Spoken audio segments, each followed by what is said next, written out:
JoeyShotz with Miami Dolphins.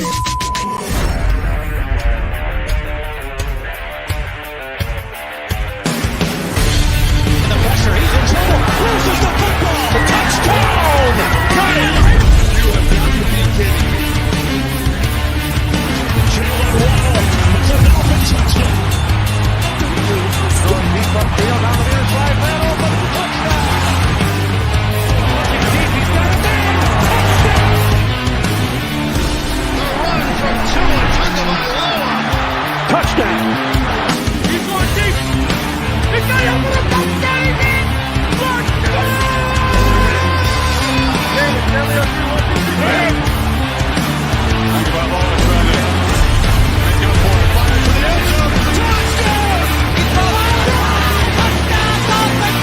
Beautiful day to be a Dolphin fan. Let's go!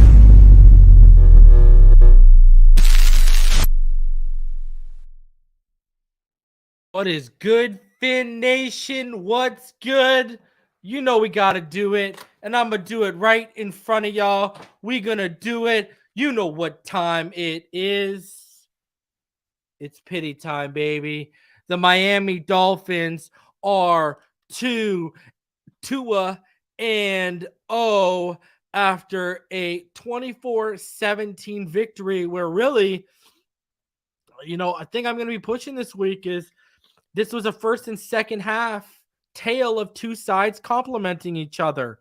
You had the first half where the offense was efficient, even with the most explosive player on the offense being taken away.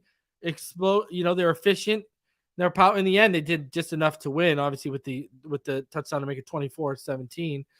And then on the second half, the defense took over a little bit and showed up when they needed to, when they had to. It was a tale of two sides complementing each other, and I love that stuff. It was a beautiful, beautiful thing to watch.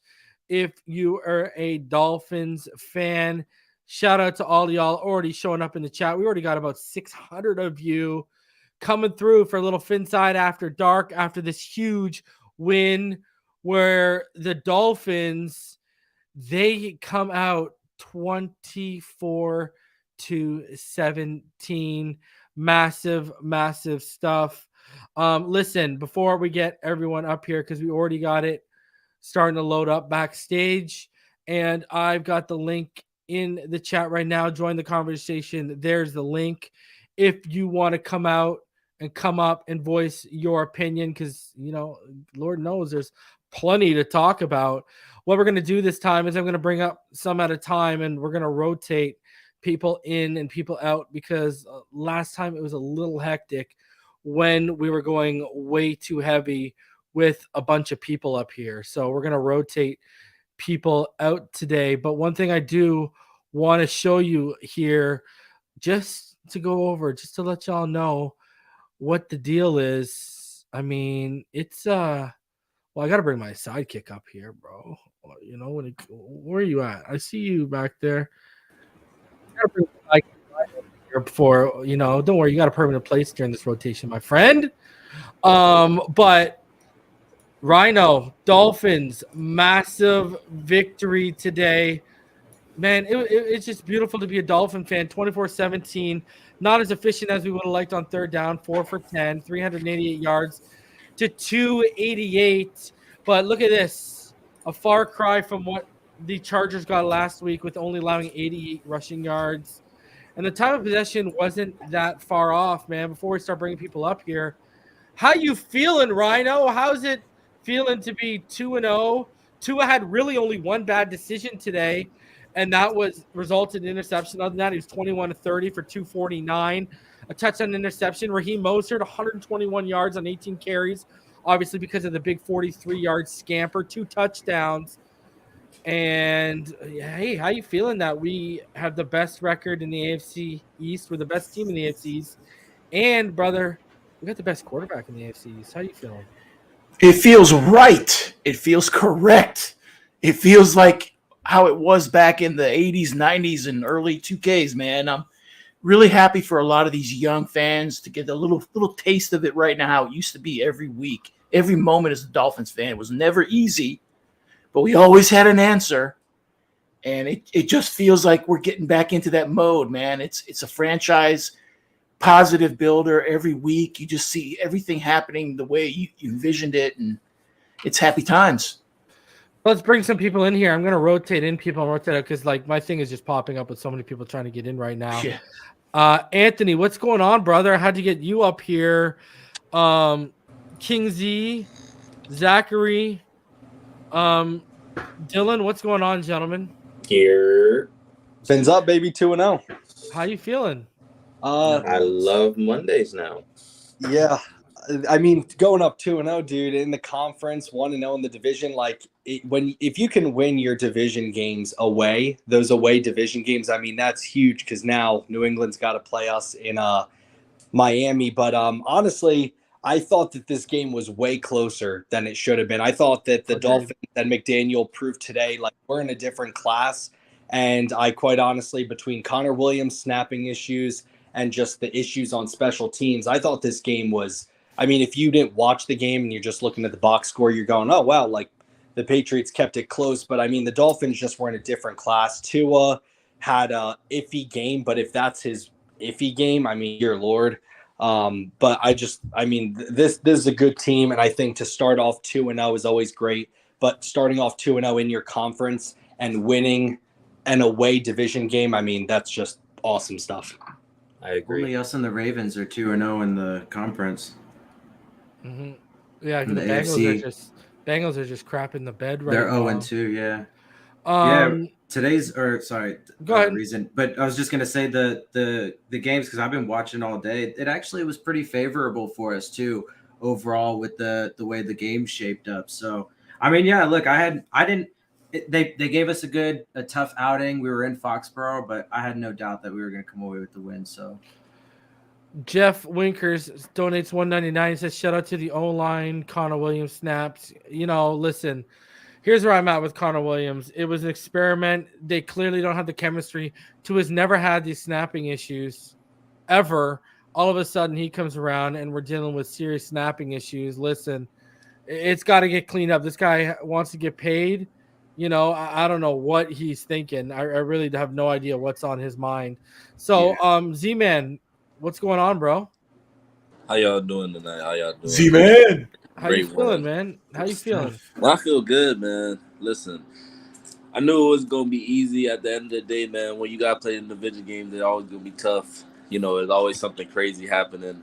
And with Connor Williams, you know, we got terrorists on our offensive line, so you never know with him. to be fair with him, and I've complained about it too, but he really should be a guard. You know. Yeah, he's really good. He's really good. He's a really good blocker at the end of the day. We just need to get a true center. He just got to clean that up. But you know, overall, it was a good game, man. You know, still some stuff to clean up on, but you know, everything. Give Chubb his flowers, bro. You got to give Chubb his flowers. Everyone wanted him to come out. X got a pick. Everyone wanted Chubb to come out this week. Oh boy. And look at he made some big plays. And Andrew Van Ginkel, Ginkel, I dude. mean, Van Ginkel Ogba's was a star, ghost. boy. That boy was balling. You know, Ogba, you got paid all that money. You're going to be given chances with guys out. And Ogba actually turned into a ghost. And AVG, you see him, they're moving him inside, outside. He showed some moves tonight. Whether he was inside or whether he was coming off the edge, I mean, AVG looked real strong tonight, and he looks like he's looking to re-up for a pretty penny in Fangio's defense because he's a Fangio guy. Russell, your thoughts, man? Yeah, I agree that it was a little closer than I expected it to be. I thought at halftime they were actually going to come out in the first drive and score a touchdown and really pull away. I was actually shocked a little bit by Tua's. I hate to call them struggles, but the way the defense Belichick played tonight, it was really good, and they made it difficult. But I still feel like Tua was off a little bit, and I would have been happier with obviously kind of. I wasn't expecting 466. Maybe 2 touchdowns. Not throwing the interceptions. But the defense played lights out. AVG's my player of the game, actually. Just right off rip. he showed up tonight. Chubb got that sack when it mattered. Even Wilkins got a sack. So the defense, they played lights out tonight. I was really impressed by their turnaround from when they played the Chargers. Yeah, and I do believe Chargers offense is better than the Patriots, but the Patriots actually played solid football for the most part. But the defense was fantastic. The call playing was fantastic. Um, Overall, I'm just happy to be 2-0 and this team looking dominant. And they still got some things to clean up, but every team does. And like mentioned earlier, we're one of 2-0 teams in this conference out of 2 teams. So that's awesome. And I think we go in and win next week too. All right, Robert, let's get your thoughts. Russell, I got to rotate you out because my thing is just blowing up right now, bro. So don't take it personal, all right? I'm going to just... You're good. Sending people out, okay? I'll step out too. Y'all have a good night, though. All right, man. Do whatever you got to do, man. Robert, let's get your thoughts on the game right now. How are you doing? I'm good, man. Appreciate you having me up. So like I get first off, the defense, I'm super happy they came and showed us what they could actually be this game. Mm-hmm. They played lights out. The offense was still interesting to me even the second half. Like the plays were there. They didn't stop it schematically. It's Waddle dropped a ball. Tua didn't put it right on the money. The damn snaps killed us. And that special teams play, never seen that. I don't know if anybody has. Like that was new. That was different. Yeah, the motion. Yeah. Yeah.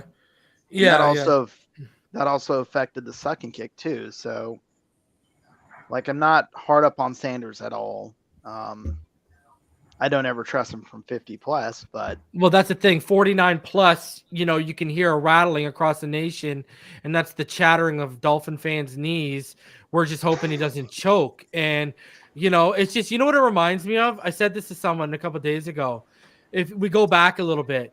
Does anyone remember Olinde Mare on the end of his run after he was so good and he just started missing?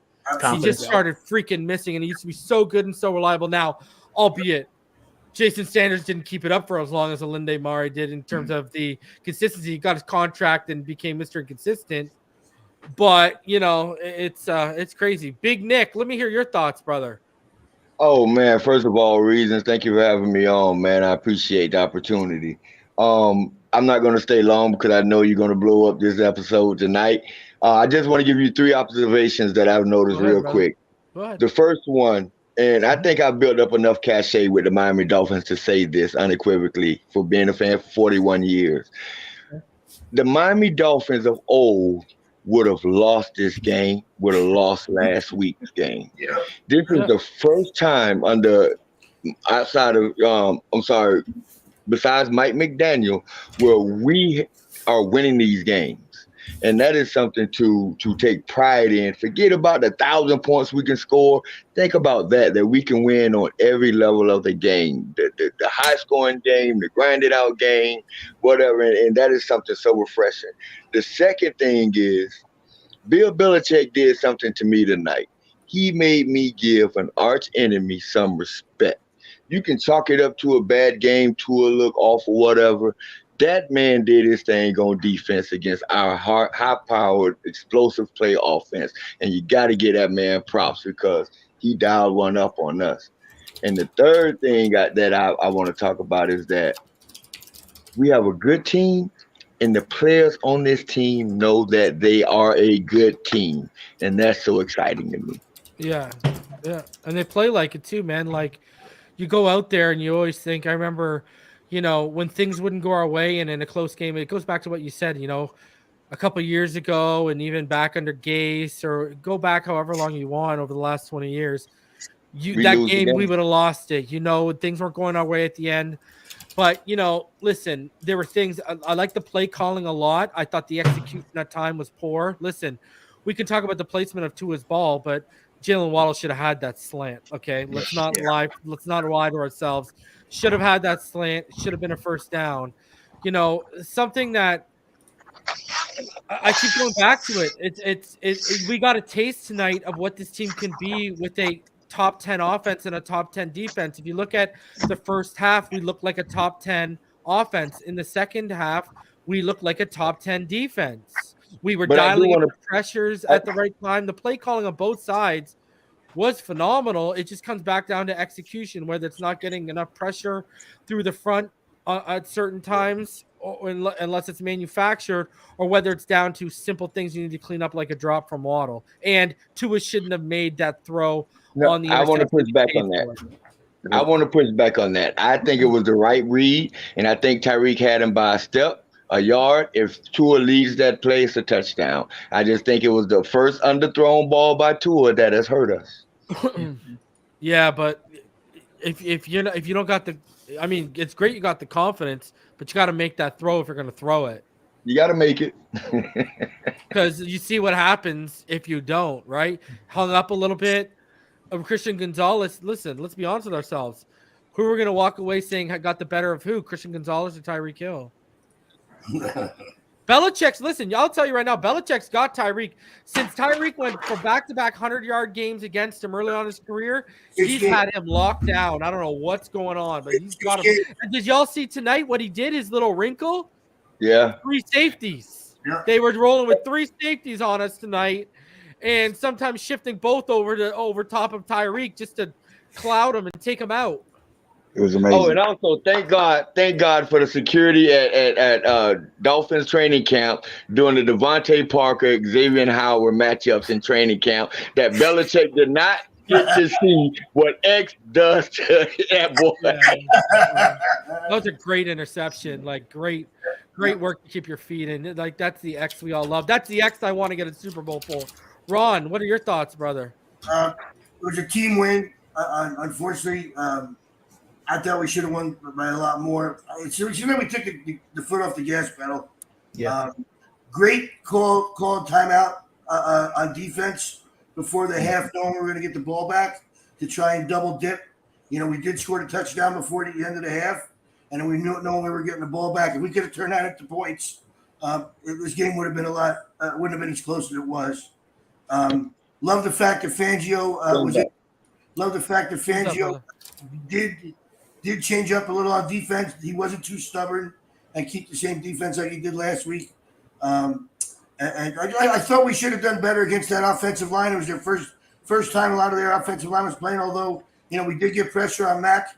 You know, he did make some plays that I thought we should have let him have. You know, though, Rob, there's a reason why they played the defense last week. I would say the Chargers offense is a lot more explosive, right? So, yeah, of course. I agree with that. We're on the same playmakers New England has. Logan! Is that Darth Logan?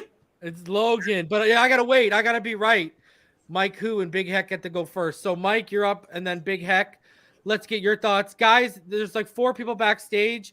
I'm going to clear them out. You guys can come back in a little bit, and I'm going to rotate people in just because people keep trying to join right now. So I'm clearing the backstage. All of y'all can join up right now. And then the rest of you who I just kicked, give it like 5-10 minutes, and y'all can rotate back in.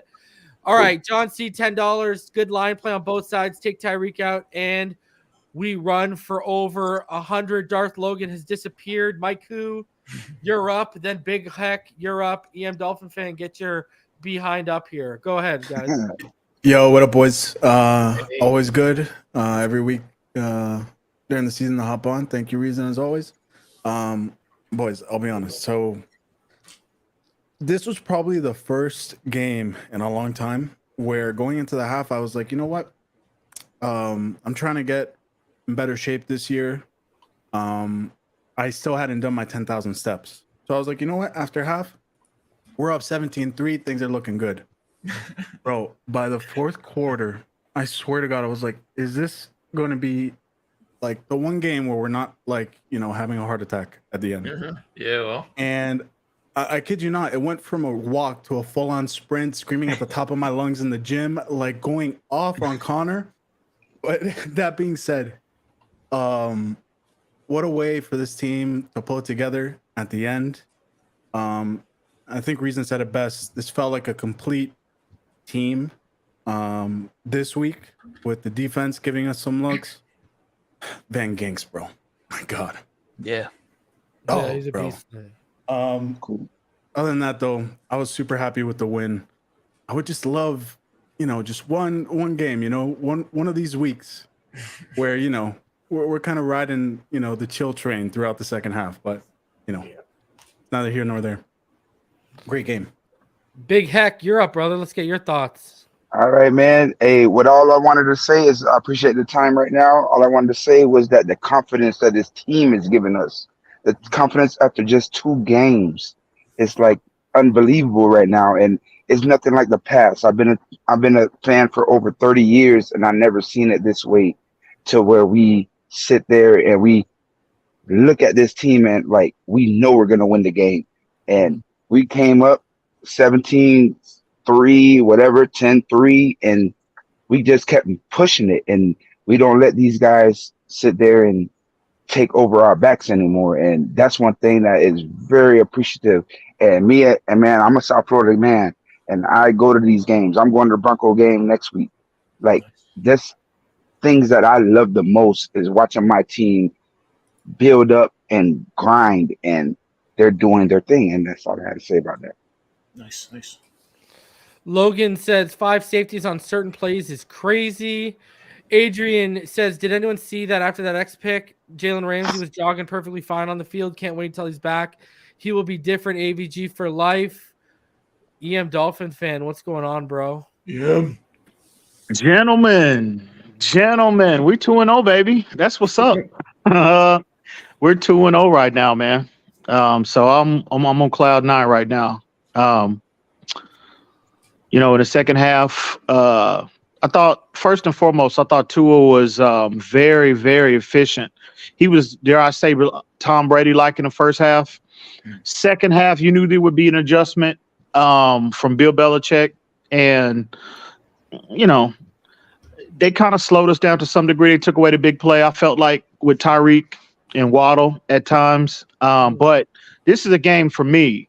To see, I think this was it might not reflect it in the box score so much, but I think the offense overall, Mike McDaniel's a play caller, and the offense overall, Tua included, the run game included, this was a massive step forward for me personally, because this game had a more playoff type atmosphere. I know it's the second game of the season, but these are the type of games you normally see come December, come January. And the Dolphins, to me, why I feel like they took a step forward is because these are the type of games, as we get further along to the season and teams adjust to us, implement different wrinkles that we necessarily hadn't seen to slow us down. Well, then Mike McDaniel, Tua, the offense overall, they had to have a counter for that, right? And we saw in this game today, and you saw the counter that Mike McDaniel implemented. You saw the patience, right, that he implemented as a play caller. You saw the patience with Tua, in particular in the first half, adjusting to what the defense was giving him, as opposed to holding on to the football and trying to make splash plays consistently. Again, step forward to what we saw last year when teams were scheming up, maybe not exactly the way Bill Belichick implemented his wrinkles tonight, but teams adjusted to us last year, which slowed us down, and we necessarily didn't have a counter. But I thought Mike McDaniel grew up tonight as a play caller, implementing more of a run game. He balanced things out, and 30 carries we had tonight. That's that sweet spot reason. How many times have we talked about that privately, bro? Yeah. The 30 carries, and good. It was a collective team win, but to me, not only the offense but the team in general, bro, they took a big step forward, because we can't expect for Tua to throw for 500 and 466 and us put up 36 points every single night. It just don't happen in this league. So, yeah, kudos to the team. Kudos to Mike McDaniel, Tua, the team as a collective. We're 2-0, baby. 2-0. And we're walking into Denver, where it looks like we might be able to give them the work too. Dougley says 2-0, baby. Let's go. We need to address the stat issues, but let's go. Lewis says 2-0. LFG. Larry. Oh, sorry. Larry. Let's start. Larry. Larry's third, actually. Darth Logan, Pyro, then Larry. Let's get your guys' thoughts, and then we'll get into the conversation here. Logan Pyro says, Logan, you can go up. Go ahead, Darth. He's gone. Pyro, you're up. Larry's up. Well, to me, man, this whole game was just a quintessential, divisional game. Every divisional opponent will play each other, tough. So, I at this point, bro, I'm not even, surprised that the outcome is what it is. I'm just glad that we got the W. Yeah, I'm too. Larry, Hey guys, what's up? what's going on? Is that Larry? Larry L? You're just imagining it, Ian. It's late night. Of course it is. Yeah, absolutely. I should Wow. be asleep by now. Hey, couple of quick points. This one was by far more impressive for me than the Charger win because this was a team win. Okay, the passing was great. Our running game was great, and of course our defense was outstanding. And it was a well coached Patriots team we beat. The other thing I want to make a point out, I know a lot of us are going to be complaining about all the holding, the Eli Apples and Xavier Howard, but I predicted before the start of the season that the NFL is going to be cracking down on those little grabs that they let go in the prior years, and that's what we're seeing across the league.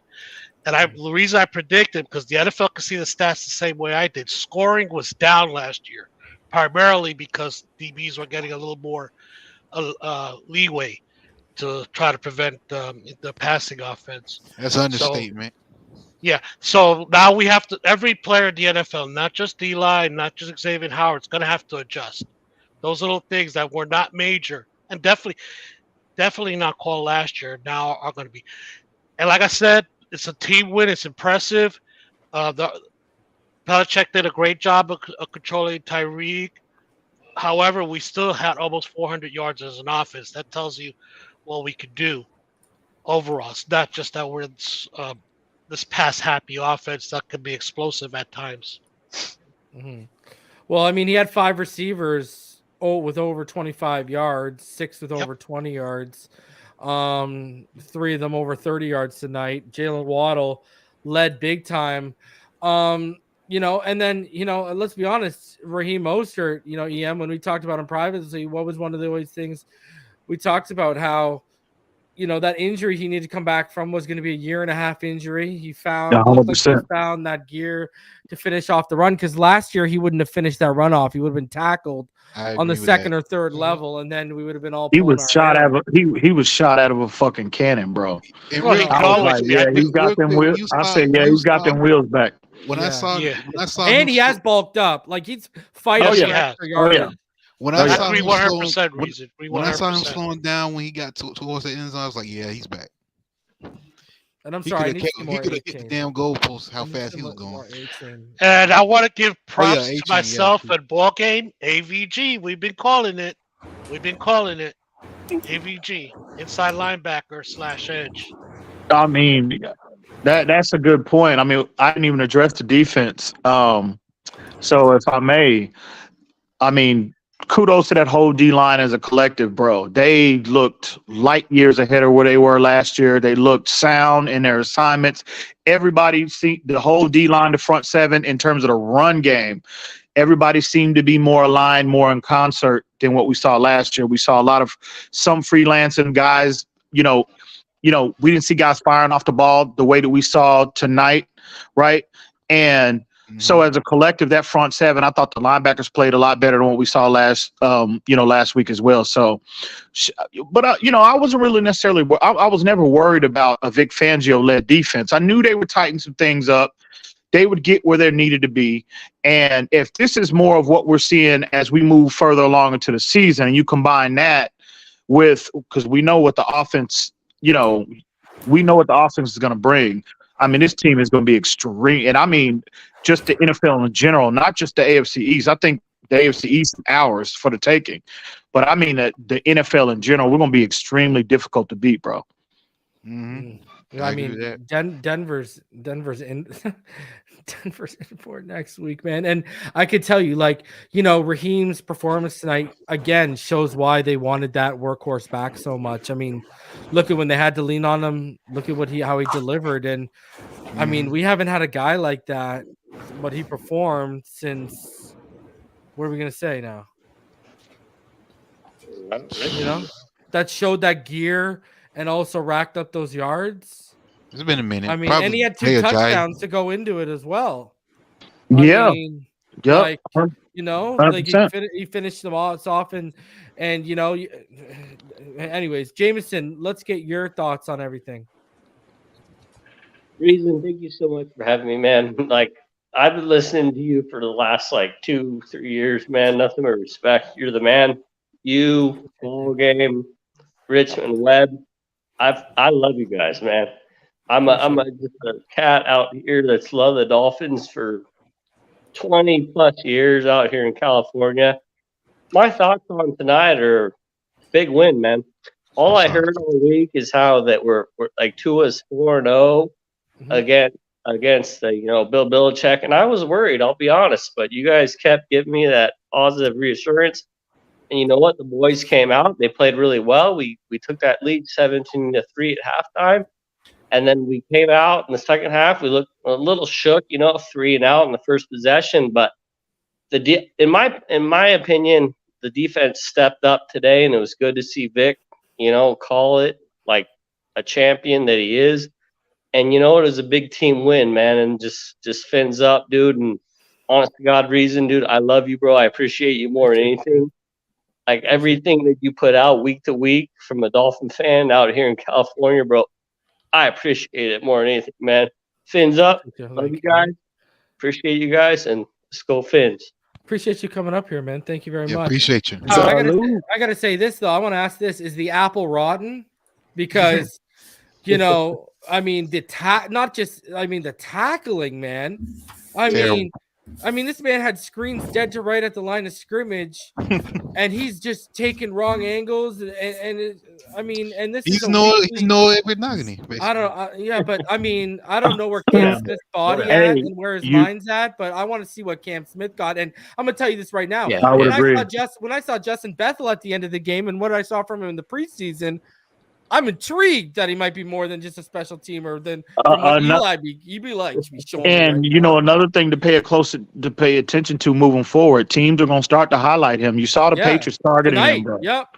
So Mac making throws on the run against him, bro. I'm like, all right, here we go. But you saw towards the end of the Chargers game, they were starting targeting him too. I was like, oh shit, hey, there you go. Shout out to the Chargers and Justin Herbert for not finishing off another game. Lewis, what's going on, bro? How are you doing? Yo. What's good, Reason? Thanks for letting me up. Shout out to EM and the panel. What's going on? Yeah, man, listen, for me, I think you're starting to see the maturation process with not only Coach Mike McDaniel and the play calling, but Tua. Last year, we seen when the deep ball was taken away or just everything in the intermediate was taken away, we had no adjustments. We all kind of knew what Belichick's game plan was tonight. And just the play calling, the innovation that I seen from Mike McDaniel, and then Tua, one mistake, okay, it's good. It's basically like a punt, but just never getting rattled, staying within the game plan. And one thing, listen, again, we're 2 weeks in, no Terran Armstead. I think we got to start mentioning a guy's name in Butch Berry. I think Butch Berry, the job he's done with this offensive line, bro, you're starting to see this thing come together. And again, this is what good teams do. Even in a drag-out game like this that's kind of close, these are games in years past that the Dolphins would find a way to lose. And now, look at last week, look at this week. We're starting to win those games. I think we have something special on our hands, gentlemen. I really do. Lewis brought up something that reminded me that I wanted to talk about real quick. We're not giving enough credit to the interior offensive line for the job they're doing to protect Tua, because we're so focused on Lamb and Austin Jackson. They've given up pressures and that they've done well, but because for 2 weeks they pretty much dominated the interior, allows Tua to step up and therefore avoid sacks that would have otherwise happened. So kudos. Yeah, Connor Williams, the stat mission drives everybody crazy, but Hunt, Williams, and Wynn, they're doing a hell of a job in pass protection the last 2 games. For They sure. allow it to step up. I think the whole line in general. I'm I know. going to rotate, Larry. So I appreciate you for coming out. And one more quickie. Yeah, go ahead.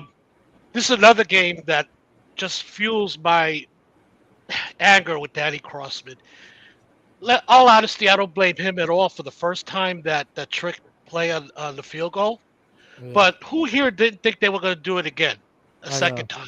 Yeah. Right? And what did you see? He's not a good coach, one bro. attempt to adjust for it, not even considered. I already told y'all what his excuse was. His excuse was because of injuries last year, he lost a lot of his special teamers. That's what he was telling. That's what his whole. And that's his River excuse for story not was. making an adjustment on the field goal. No, that's his excuse for sticking around for another year, and that's why he got. Yeah, I know. That's a silly excuse. At some point, he's gonna run. I want to thank you, He should have Reason. been gone 2 years ago, bro. He should have been gone. No, he should have been gone with Boyer at the latest too. So. Yep, for sure. All right, appreciate you, man. Take it easy, brother. Peace out, guys. All right. 800 of you in the room. I'm trying to make room here for people. Thomas, what's going on, bro? What's on your mind? Hi, Raisin. I'm just really happy about where this team is now. Like, I grew up a Dolphin fan because of my dad. You know, I want to say like 1990, I became a Dolphin fan when I was like 3 years old, and now it's like 32 years later. It's like finally get to see the Dolphins what they are now. And one quick side note: I'm a mailman in California, and Jason Sanders' father-in-law is on my route, and I think tomorrow I need to give him a change of address for his son-in-law. Oh no!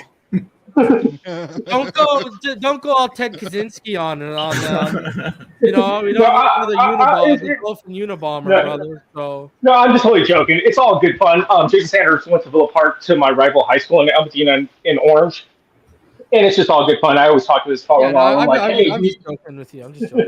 But it's all good fun. But let me ask you this. You this, boys. Let me ask you this, Lewis, EM, Pyro, Rhino, Thomas. Do you think we're gonna lose a game this year because of a Sanders? Two games. I can guarantee it. It's coming. I see. It's coming. Absolutely, it's coming. I can say one game, but I think it's all mental. I think it's like golf. You know, when you mess up your golf swing, and then it's a little detail, and if you can't fix it, like you start chipping, and then you go 100 yards over the green. Like, it's that little thing that he needs to fix, and he just needs to like let it go. Like when your golf swing is natural and you don't think about it, all of a sudden you start hitting good. But when you start thinking about like the easy little putt, you miss it. Yeah. It's coming. He ain't built. And knock on wood, I'm most fearful that it's probably going to be probably that Philly game.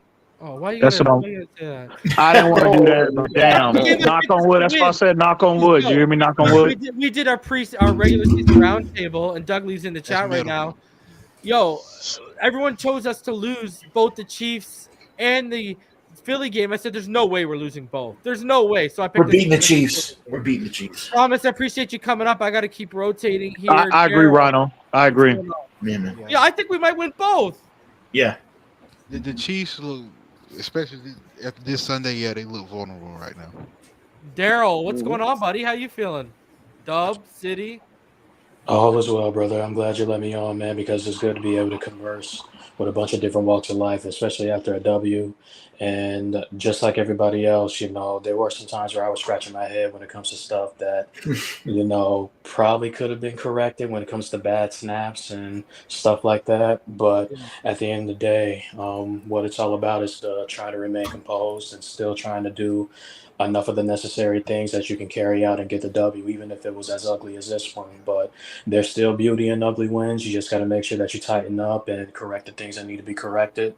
And the spirit surrounding this team and this fan base right now, it's something that a lot of us have been hoping to be able to experience before our dying day. And it really feels good to be able to, have these type of conversations and continue to see a lot of the players and a lot of the coaches continue to grow and make the strides that guys need to continue to make in order for us to be able to, make that Super Bowl and continue to, give this fan base hope when it comes to the product that we that we get on a week-to-week basis. So I'm over the moon, and like I said, I'm in a real good state, and I think a lot of us are because of a lot of the stuff that we're witnessing right now.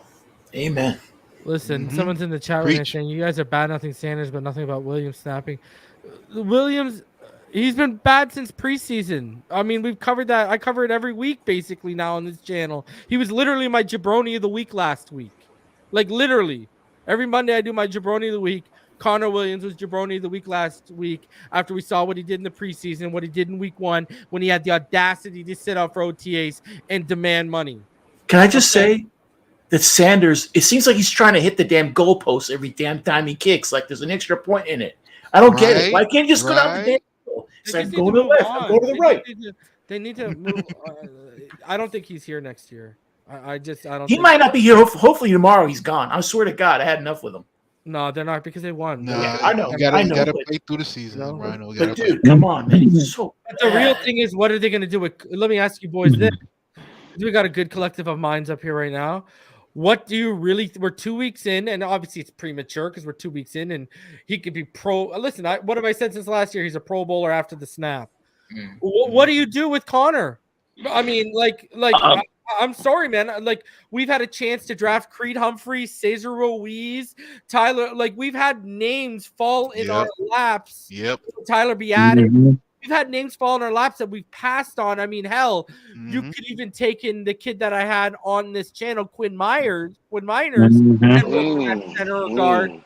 And we passed up on all these guys for Hunter Long and Liam Eichenberg and et cetera, et cetera. My point is we've had chances, so who's not to think we're not going to have that chance in the second or third round again to replace Liam. And some of those guys we named, and if you want to put Tyler Linderbaum in there too, they've become top 10 at their position, in the first, 3 years of being in the NFL. What do you do? For me, in the offseason, or you mean like in general? What are your planning right now with Connor? My bad, Rhino. What would Go you ahead, Rhino. What would be your plan right now? Second weekend. What would be your plan? I would say they're locked in for this season, and if he does improve with the snaps, like say for the rest of the season, after halfway point or something, and he's good. Remember, they're clutching on to Eichenberg, who the word coming out of training camp is he was ahead of snapping the ball where Connor Williams was last year when they converted him to guard. That was one of the big things coming out of training camp and OTAs is when he got the snaps there. So keep that in mind because they keep clutching to the Eichenberg jewel. So keep that in mind. Well, this year I agree with. I agree with Rhino. They're not moving with them this year. I'm talking about what would be your plan heading on to the offseason because you got to pay him. That's what he does, right? Well, to be honest with you, I don't think he's at the top of their priority list, to be honest with you. I think they're going to look for a solution in the offseason if they can. But, man, he's so good in the other, virtually every other aspect of the game, man. And – man, that's going to be a tough decision for the Dolphins to make. I mean, because if you don't, he's going to want the bag. He's not wanting those. I get it. I understand. But again, he's still playing at an extremely high level in every other aspect of the game except snapping. Your Isaiah Wynn's on a 1-year deal. He keeps playing at this trajectory. His price is going to elevate too. Yeah. Just draft your center and move Connor back to left guard if you re him up. Oh shit. Good question. You're going to have to make the decision, Isaiah Wynn or Connor Williams. If Isaiah Wynn keeps playing at this rate, even at over $6 million, if you want to re-sign Hunt and Connor, you won't be able to afford Wynn at what everyone else costs. There's going to have to be a rookie on that offensive line no matter what. Yeah. And then Austin Jackson, listen, I'm taking Robert Hunt, Connor Williams, and Isaiah Wynn before him, but he's going to give you you're going to have a question too because it's also hard to find a right tackle or a tackle in this league that you can rely on. Yeah, especially they've got several tough decisions coming up, bro. Several on that O-line. The offensive line, it was crazy. It was crazy. So what do you? Because I'm gonna tell you right now, at the way he's playing right now, if he's asking for anything over 6 right now, I'm scoffing, and I'm saying, listen, I'll give you 8 if you go back to left guard. But they clearly don't think like us. This feels like one of those things they're gonna keep trying to fit it in to the square peg, no matter how round it is. Well, but if you're going to sign one, though, let's say that scenario plays out, reason, who would you rather Because see Lewis, at left guard? Robert Hunt's getting the bag from me before any one of those guys on the offensive line. Thank you very much. I mean, Austin absolutely. Jackson's improved Robert play. Robert Hunt for sure is priority, but in that scenario you just played out, reason. Yeah. Who would you rather see moving forward at left guard, Isaiah Wynn or Connor Williams? That was the okay. All right. Well, I think. Well, look at how much we love him after the snap. Yeah, that's true. Yeah. We haven't seen him here, but people forget how dominant of a run blocker he was at left guard in Dallas. Yeah, he was. Dominant. With Armstead back in there. He was. Well, that's going to be your decision. We can't move off Armstead, and if you could have kept Wynn around at the rate these guys are churning them out, you could have just kicked. If you could have moved off Armstead, Wynn to left tackle. you could have kicked Wynn to left tackle. Left guard, found your cheap solution in the draft at center. Because you're seeing it. Blue chip centers, who we all know are the top guy in the draft, even 6-8 months before the draft, aren't going to the second round nowadays. Yeah. Just saying. Fair point. Yeah. I don't know. I mean, it's a weird thing because right now, Mike McDaniel and this staff, I mean, they kind of were handed some things, right? I mean, they were handed Austin Jackson and Liam Eichenberg and stuff like that, and some of that was the blunders of the previous regime and whatnot. So, I mean, personally, I would like to think that they're going to make some better decisions going forward, and. For me, that's why going into this season, going into this game, last game, I have a confidence in this organization that and someone else said it too earlier, that I haven't had I can't remember when, Let me hit you with this. I feel like we have in 2 games already, we've really felt the thumbprint of Frank Smith and Mike McDaniel's vision for this offensive line. Much more than what we did last year, because they got their guy at left guard and Isaiah Wynn that they knew was capable of. They finally got Austin Jackson healthy and trotted him out for all of us to see. Connor Williams is their guy. Teron Armstead, Kendall Lamb was there. Look at what they've turned into Kendall Lamb. The guy's 31. He's not a 26-year-old spudding athlete, right? Like, he's an older guy, been around the block, and look at the play they're getting out of him, because we got to talk about the offensive line's play more tonight. But we're feeling the coaching, Butch Berry. They got their guys out of here. They got Flores in.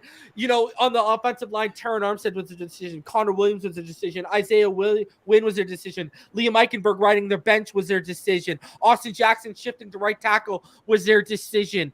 You're starting to see their decisions play out, and you're really starting to see the thumbprint. And you know what it says to me, boys?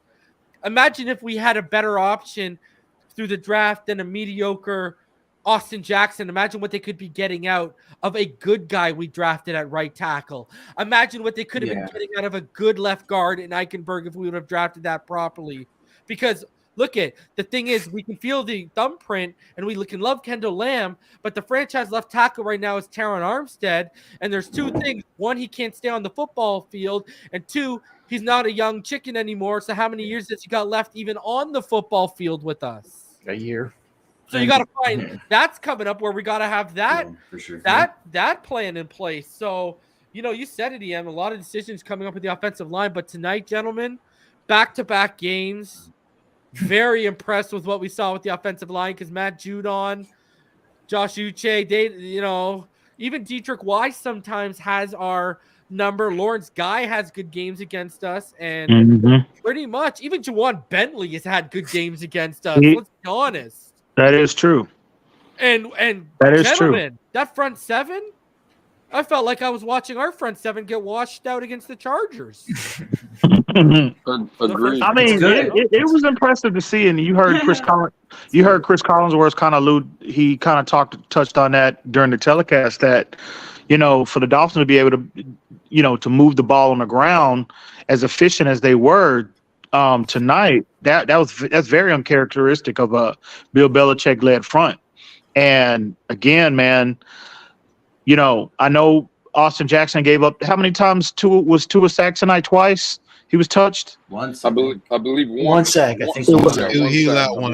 There was a couple of hits, but 1 sack. Yeah. Judon is definitely one of the best pass rushers in the league, and I thought Austin Jackson held his own again for the second Except for that consecutive one week. spin move Judon put on Again, him. and he had contain on him, but it was just a hell of a move by Judon, you know. for And sure. so, Absolutely. man, Gotta give him his flowers, man. Gotta give him. this his is flowers. very strange for me to look, especially in recently, to look at, a line that an offensive line that's stable. You know what I mean? I mean, this is Yeah, it's weird. man. I was just like, bro, you got to give them a ton of credit. McDaniel, you start with him. Yeah, line you were on the coach, Frank panels. Smith, and In 2019, what did I say? I don't care if you draft Tua. I don't care if you draft Burrow. Absolutely, I don't care if you 100%. Love, Justin Herbert. Build me what they have 100%. in Indianapolis at the time and Oakland at the time when that Oakland line was at their peak.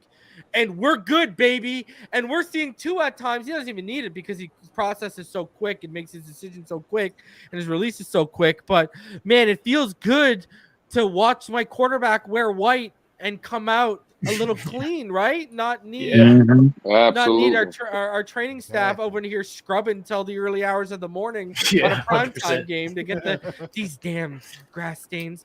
Nick, you're up here. I know you're waiting patiently. First of all, Red Horse Adventure says Dalvin Cook wants a do-over. Does he ever? Oh, for sure. And You Jonathan already know. Taylor is licking his chops, ladies and gentlemen. Jonathan Taylor is saying, I would have put up 200 tonight. All right? That's what he's saying. Nick, let me hear your thoughts on tonight. I think the Dolphins played a great game. You know, the second half was a little iffy, but, with Bill Belichick on the other side of the ball, you got to be a little bit smarter, change up the game plan a little bit, I think, kind of try to confuse him instead of him letting you, him adapt to you, in the game plan. And I think that's what they did defensively in the second half. Yeah, I mean, I said it, and I'm going to talk about it tomorrow on X or Twitter, whatever, Tale of two sides of the football complementing each other, I felt. The first half, we looked efficient. Play calling was excellent. Execution, for the most part, was excellent. And, you saw even with the most explosive threat being taken away, it felt like a highly efficient offense just chugging along. Second half, it felt like the defense was like, all right, we saw what y'all did in the first half. We saw what y'all did last week. We got you this time around. The pressures started stepping up a little bit. Our pressure rate started stepping up a little bit, and the results happened. And one of my keys to victory was make Mac uncomfortable. Now, he did complete a couple of throws off his back foot and off the move, but for the most part, when you had him feeling uncomfortable, how he was missing Devontae Parker and Kendrick Bourne by quarter mile. You know what I mean? So I still don't know. I mean, and I'll say it. Listen, you guys know I never complain about it, but the Zebras tonight were so inconsistent. I mean, that was a DPI on Waddle if that was a hold on X. I don't know what we're talking about right now. I definitely agree. Like, that was just, the Apple one was horrible. Yeah, I mean, Apple if we're going to get ticky-tacky, and I don't know if you boys saw it, but I didn't have a chance to. Did Tyreek slip on that play? Because he was turning around and saying they hit him or they I put think him. he slipped because they showed it. They showed the replay. Yeah, I think he just fell. He slipped. He just fell. Yeah.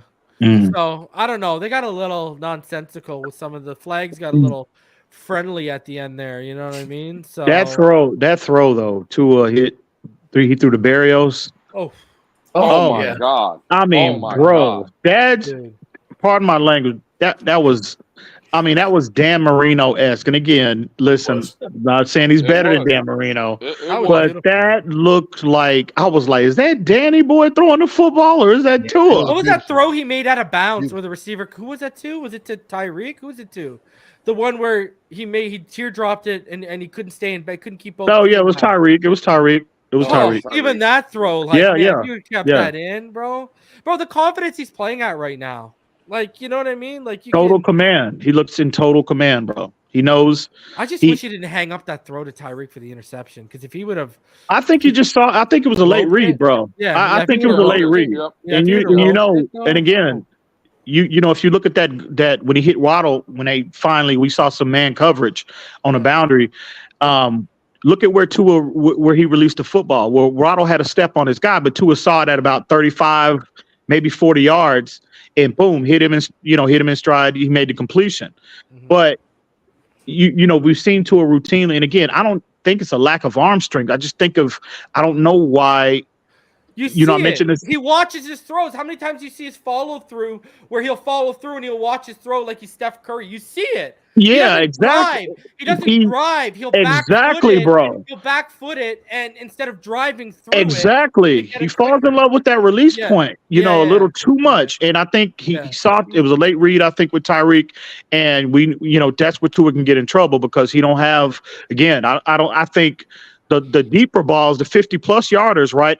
More often than not, Tua is not as consistent with his mechanics to your point you just made, to drive the football, to get enough velocity on the football to where he's hitting these guys in stride more consistently at the 50-yard mark and or 45, 50-yard mark or longer or whatever. But I just think it was just a late read where he was adding the ball. He was late and again, falling in love with a release point, didn't follow through, didn't drive the football, and it just hung in the air, man. Yeah. So, but that's just something he'll learn. He'll clean up. I mean, that's like, and again, it's just so frustrating with me because we've seen him do it. We know he can hit guys 50+ yards in stride. We've seen it. Like what you said, right? Too much air. If it's a late read, you better drive that football with that Absolutely. arm. Like, Absolutely. You don't have a Herbert or a Josh Allen arm. So if you're late, your whole superpower of anticipation and timing is because you don't have that arm. So if you're late on that read, you got to drive it, especially. You have to. If I remember correctly, it was opposite hash too. Yeah. Yeah. Right? Yeah. Yeah. He was on left hash and threw to the right. Yeah. So it's even harder of a throw. Ron, you wanted to make a point. It just seems like all his long throws, he puts a lot of air under when he doesn't have to all the time. A little less air, a little bit more longevity. But the point I was trying to make earlier about the offensive line, I was so worried about this game because Belichick always seems to figure out, listen, what's the one thing that everybody's afraid of this year? One thing that everybody kept saying, if Tua stays healthy, if Tua stays healthy. And I was so worried that last week's game against San Diego was an aberration that our line played that well. Because let's be honest, nobody has faith in this line. And when I saw that they put what's his name on inactive again today, Armstead. I was extremely worried that Belichick was going to come up with something, put Uche and Judon together against Lamb and then have a free run at Tua. And I got to tell you, whatever McDaniel schemed up or how these guys played on the line, you got to give them props. A Belichick defense only gets one sack against a backup left tackle and this offensive line. But I think it speaks to their confidence, bro, and what they saw last week, that they're like, listen, let's take another week. They want to stretch this out as much as they can to get Armstead ready, because whenever you get him back, that's like trading for one of the best tackles in the NFL. And I'll be honest with you, Ron, I've said this since the offseason. Get those games out of the way because we need you healthy for that run in January and goddamn it, February too, brother. I would agree. But there's 4 of our last 5 games are at home, guys. 4 of our last 5. It reminds me of Brandon Albert, but remember how good Brandon Albert was when he played? Like, oh my God, him next to Tunsil and Pouncey was ridiculous. Those guys, that's why Eli had such a good year. It's going to lengthen the line too when you're going to have Tannehill had his best year as a passer behind them because they kept him so freaking clean. Tannehill used to be about a picnics back there.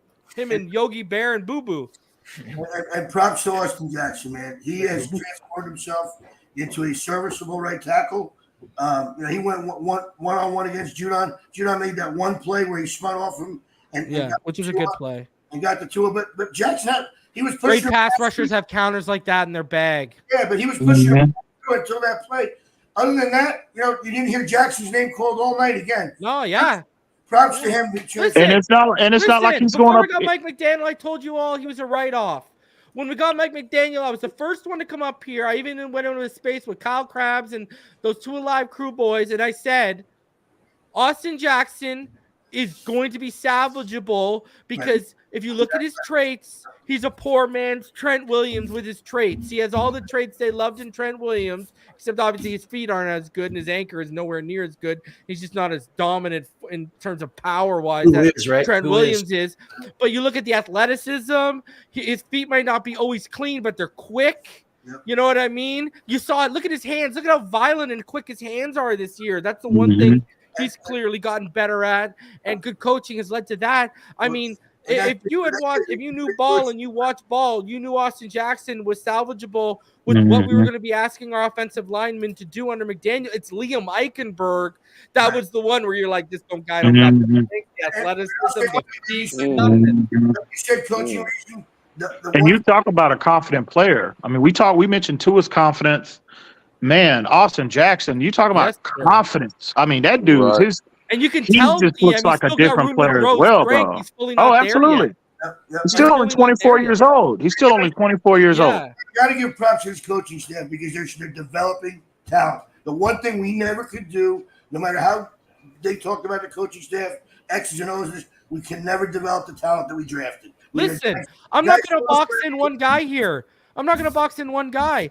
This is the difference between Mike McDaniel and Flores and Gase, and you can go far back because even Serrano, wasn't developed. Like you weren't seeing stuff like this. I would agree. Far back. This isn't one coach. This is Cam Cameron never did that. That's what I'm saying, bro. It's like this is. I'm going back like going to the Packers and bro. It's because you know what. We talked about this when we got McDaniel. This is what I talked about on the channel. This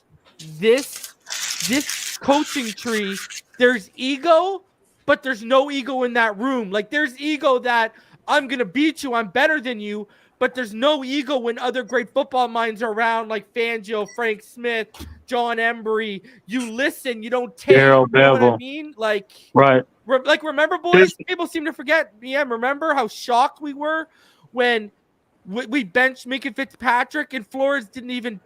Gailey found out through the freaking social media and TV. He wasn't even invited to the freaking meeting. Yeah, everybody seems to be on the same on one accord, bro. You know what I mean? There's no individuals. There's no individuals trying to one up each other and get the upper hand. No, everybody seems to be on the same page, bro. And you got to have that if you want to win at the highest level in this league. So. Yeah, that's definitely refreshing to see in here and to see it, translate to the field because that type of unity we're seeing from the front office is carrying over to the field. Yeah, I said to you yesterday, right? Like I even feel like Greer's GMing at a whole different. Like he wasn't like this under any other past regime, and it feels like even he's come out of his shell. Yeah. Go ahead, Lewis. Sorry, bro.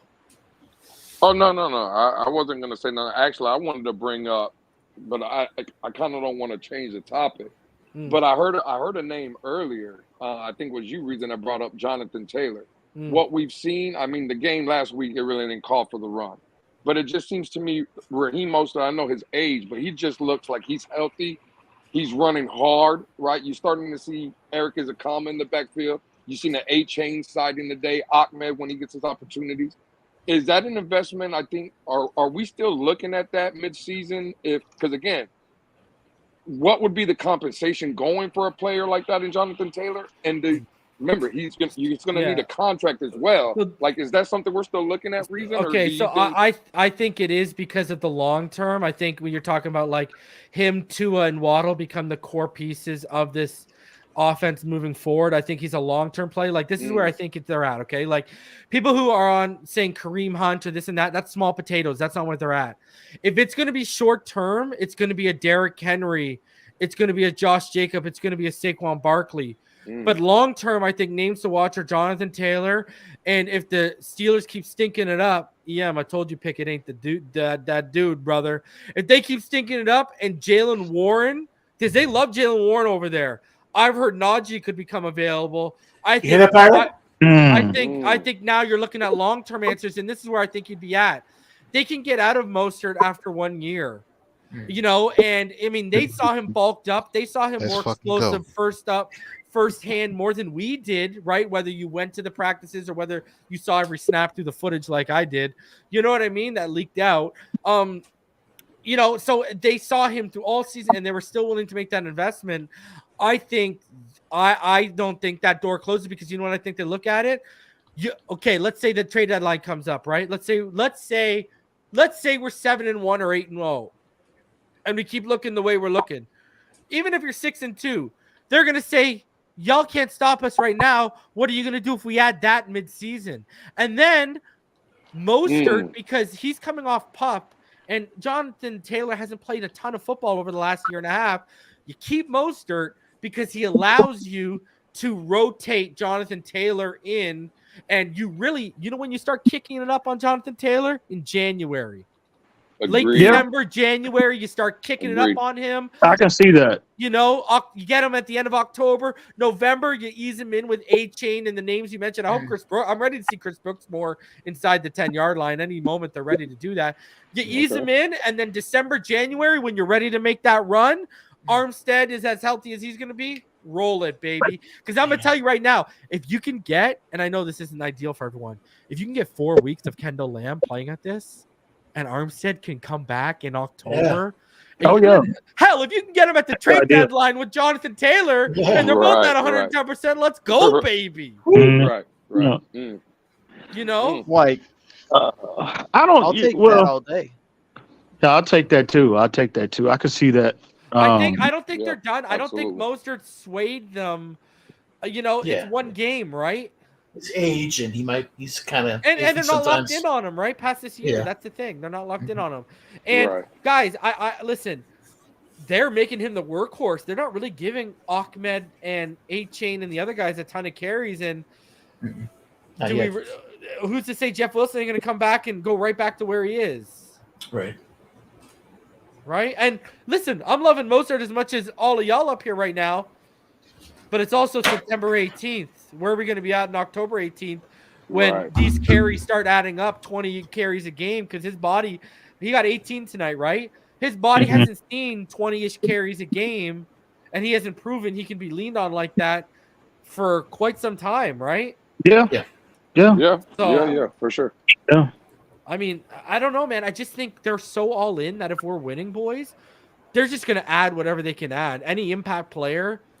And if it makes sense, they're going to add it. And sense by meaning like long-term or short-term, they are like, they move the needle, right? And we're going to be getting Jalen Ramsey back in, I mean, at the rate this guy looks at. Maybe September, in September. You know what I mean? But I don't think they're going to, I think, I've said this before, I think winning is going to push them, and it might not even be Jonathan Taylor, but it's going to push them to look for that cherry on top even more at the trade deadline. We're all in. Next year's the cap hell starts, and they got to start the restructuring. We're not going to have this collective of talent together again. This is a one and done with X and Wilkins and Javon Holland and Ramsey and Elliott and Seiler with his new contract and Chubb and Phillips. I think this is it with all those big names together on. Unless guys are ready to take seriously friendly deals,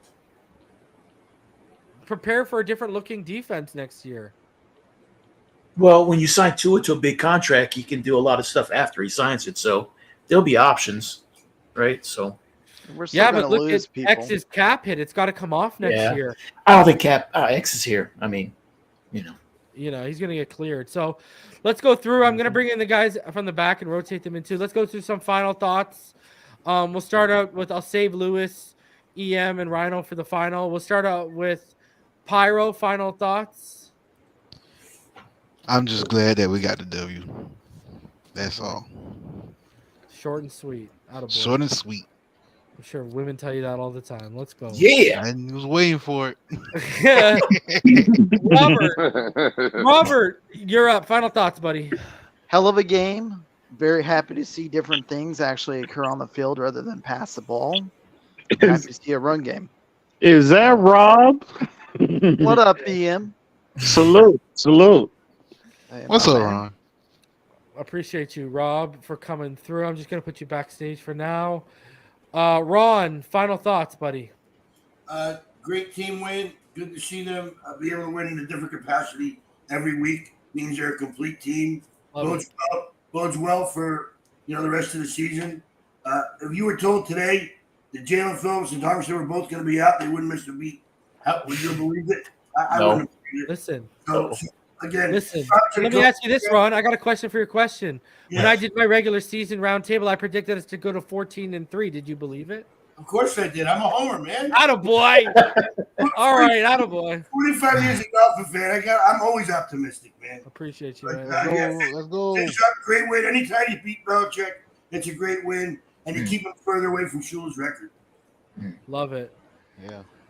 Tyler, sing me a tune about how Tua is the best quarterback in the AFC. Tyler. Hey, what's up, y'all? What's going on? Nah, Come man. here for victory lap. Man, Belichick had me so damn scared. I turned the damn game off with like 5 minutes left. I said, "Fuck this." I said, "It's always him." Dog, and Tua sounded pissed. He's like, "Man, I could have blown these dudes out, man." He looked like he lost his best friend, man. I don't blame him, man. Yeah. Man, you get me in the end zone. I'm in the end zone. I could have scored another touchdown, and a bad snap ruined it. Like, come on, man. Yeah, Come on. I don't know, man. Connor, it's one thing to be a drive killer with penalties. Like, EM, let's go back. I mean, me and you have watched this kid's film since Alabama, never known for ever having snap issues. And no, Connor Williams, this is a consistent, constant thing, bro. This is like, even that last snap, it looked like he snapped it way higher than what Tua was expecting it at, because it was at the top of Connor's butt, and Tua's hands were lower, right? I don't know if you saw that. Yeah, it's definitely concerning, man. They're gonna have to definitely get that corrected. And I mean, like yesterday. That's gonna be the death of us, man. Like, oh my gosh. Between him and Sanders, oof. Yeah.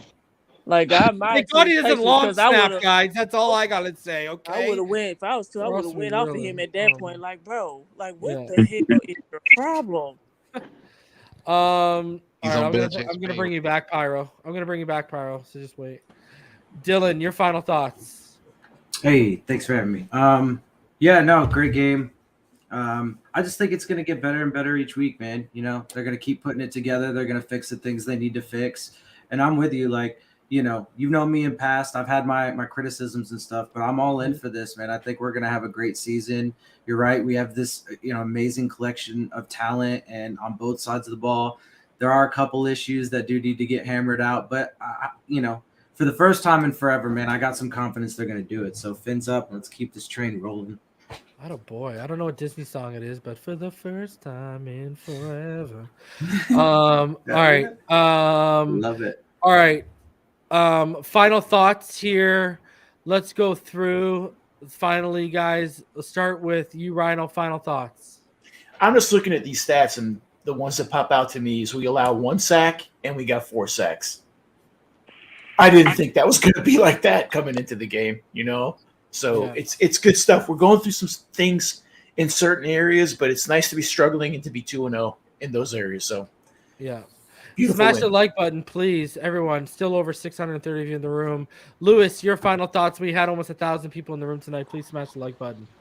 Go Yeah, ahead, Lewis. just again, reason. Thanks for letting me up. Yeah, No worries, listen, I said it when the opening when I came up. I just think we got something special, and barring any injuries, catastrophic injuries, I'm talking about to our main guys. I think this is going to be a hard out for anybody in the AFC East or AFC in general. You look at Kansas City. I'm not really afraid. There's a couple teams in Dallas in the NFC I would look for, but I just think offensively, this defense I think is going to keep getting better, and just offensively, man, we're just so dynamic. And the reason to your point, if the trade deadline comes and you add a guy like Jonathan Taylor or even a Josh Jacobs, someone like that, it's going to be hard for someone to come and beat this team. So I'm just excited. Let's keep stacking days, and it's good to be 2-0. Yeah, because think of that market, Lewis. I mean, Saquon could be available. Josh could be available. Najee could be available. Absolutely. Derrick Henry could be available.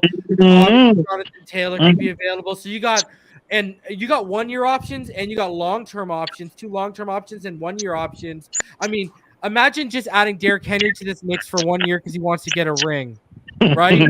Or Right. Josh Agreed, bro. Jacobs. All You know what right. I mean? Like, and I know Dalvin Cook is punching air Oh, right he now. Oh, punching he's hot the right sun. now. He Yeah, he's punching hot the right sun, now. bad, He bro. like, I ain't joining the team for Yeah. this shit.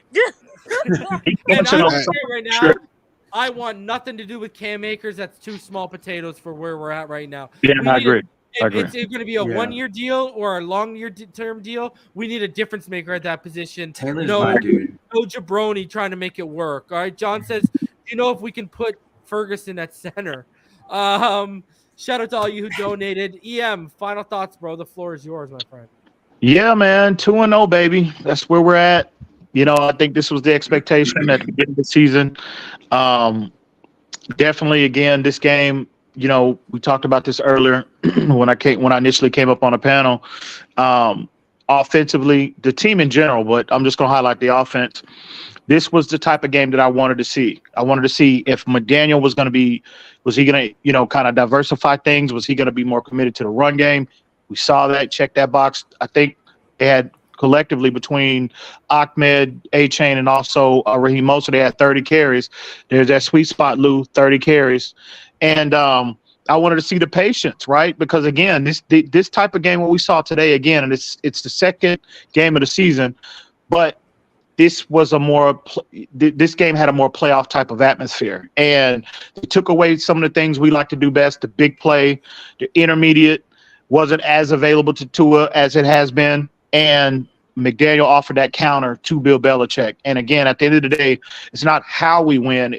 It's all about just getting that win. You know what I mean? I don't care how we do it, right? So Tua was efficient. Tua took a step forward, in my opinion, with his patience, how efficient he was. He wasn't just sitting there patting the ball, trying to, you know, on every, 80% of his dropbacks, he was looking to throw the ball 50 yards down the field. He was taking what the defense gave him, and that's growth. That is tons of growth. And again, I said Brady-like in the first half. He looked like, I was like, damn, this dude.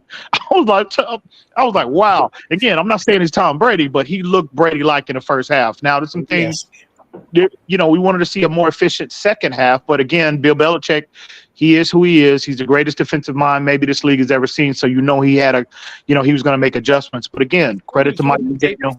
I can't wait to watch that all 22. Yeah, Absolutely. So credit to Mike McDaniel, man, for having that counter and having the patience and and the willing to lean on more of that run game, because this game called for that. And again, we're 2-0. Again, it's all about just getting a win. The objective is not to have Tyreek with 2,000 yards, Tua to throw for 7,000 yards. The objective is to get through the regular season, win a division, and have a long playoff run. So, and I think this blueprint, a more diversified blueprint, is the best way to get there. So, hey, man, Reason, always respect, homie. Love and respect for you, bro. Salute to the panel.